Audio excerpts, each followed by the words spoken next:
आज नाश्त्याक केले शेंगदाणे घालून पोहे। सहसा आम्ही खोबरा वापरतो, पण आज मी शेंगदाणे घालून केले। खोबरा अजिबात नाही।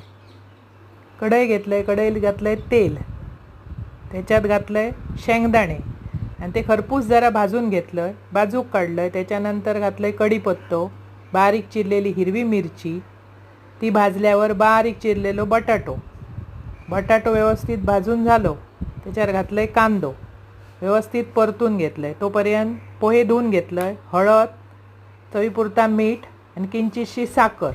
तोपर्यंत बटाटो आणि मिरची व्यवस्थित भाजल्यावर वर घातलं पोहे, परतलं, त्याच्यात घातले शेंगदाणे आणि कोथिंबीर। असे करून बघा, एकदम टेस्टी लागतात। आपण खोबरा घालत असतो, पण आज मी घालूक नाही, मुद्दाम शेंगदाणे घालून केले। असे करून बघा, खावा, आवडतले तुमका। आवडल्यास माझा चॅनल सबस्क्राईब।